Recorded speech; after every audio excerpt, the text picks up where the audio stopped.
Is intermittent fasting good for someone with type 2 diabetes? Eat all that you want one day, cut way back the next. This so-called intermittent fasting diet seems to be trending.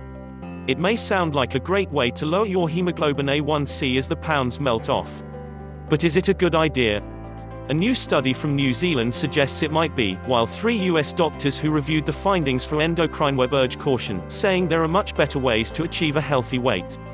The New Zealand researchers found the risk of low blood sugar, hypoglycemia, was increased during the fasting days, as expected, but that the 2 intermittent fasting plans they tested still managed to produce weight loss and a drop in A1C levels, which is used to assess your risk for diabetes. The study is published in Diabetic Medicine.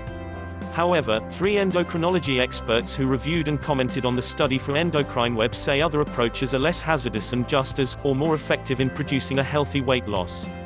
Evaluating the research on intermittent fasting. Researchers from Wellington Hospital and the University of Otago in New Zealand defined intermittent fasting a bit differently than we do here in the US. Participants could eat whatever they wanted 5 days a week, and then they were instructed to fast for the next 2 days. They had to do this for 12 weeks. In this study, the fast was actually a very low-calorie diet. Men could eat about 600 calories on a fast day and women were limited to 500 calories. At the start, 41 participants who had been living with type 2 diabetes (T2D) for years were randomly assigned to this 5-to-2 plan, as it is sometimes called. About half of them were instructed to fast for 2 days in a row during the week, the others were instructed to fast on non-consecutive days. In the consecutive fasting group, the average age was 62 years and the diabetes diagnosis had been made 13 years ago, on average. In the non-consecutive group, the average age was 58 years, and the diagnosis had been made 9 years earlier. The men and women were on a variety of medications, including insulin, sulfonylureas, metformin, and oral hypoglycemic agents. The researchers made adjustments to their medications in response to lower blood sugar levels on the fasting days, to avoid worrisome hypoglycemic episodes. The main study aim was to look at low blood sugar events and to monitor the amount of weight loss, A1C levels, and other parameters. Implementing the intermittent fasting study. In all, 15 participants experienced low blood sugar events, for a total of 53 such incidents. The rates of low blood sugar were no differences between the consecutive and non-consecutive groups, but the chance of having low blood sugar was doubled on fasting days than on non-fasting. Both groups lost weight. At the study start, the group that fasted on non-consecutive days weighed, on average, 242 pounds. By the end of the 12-week study, they had lost on average of 8 pounds. Those in the consecutive fasting group weighed, on average, 239 pounds at the study start, and by the end, they had lost nearly 7 pounds on average, which isn't statistically significant, meaning both groups had similar results. The level of a 1 centisecond declined from 8.2 to 7.5 in the non-consecutive group and from 8.4 to 7.8 in the consecutive fasting days group, also not significantly different.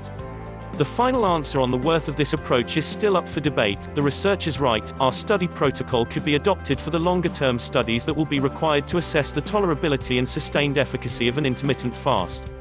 Unfortunately, they didn't respond to our questions about how the groups differed and whether any of the participants were willing to stay with the diet long-term. Intermittent restricted calorie dieting not encouraged. While the study demonstrates that the following a very low-calorie diet can be safe for those with type 2 diabetes, at least for 3 months, it is not very effective, says Scott Isaacs, an endocrinologist and adjunct instructor of medicine at Emory University School of Medicine, in Atlanta. The study showed minimal weight loss over the 12-week period of about 6 to 7 pounds, which is less than the typical weight loss on a standard low-calorie diet, Dr. Isaacs says. His advice: focus on a healthy low-calorie meal plan instead. Clearly, following a low-calorie meal plan every day is superior to being on a very low-calorie diet for 2 days out of the week. Angela Fitch, MD, FACP, Associate Professor of Internal Medicine and Pediatrics at the University of Cincinnati College of Medicine, UC Health, says that while intermittent fasting can be an option, patients who choose this approach must work closely with their doctors to figure out how best to lower their hypoglycemic medications on fasting days.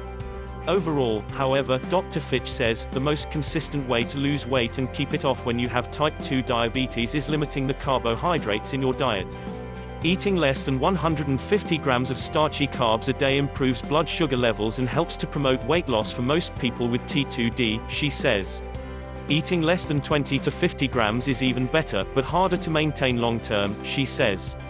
The quality of those carbs is crucial, she says. She advises eating carbohydrates with higher fiber content.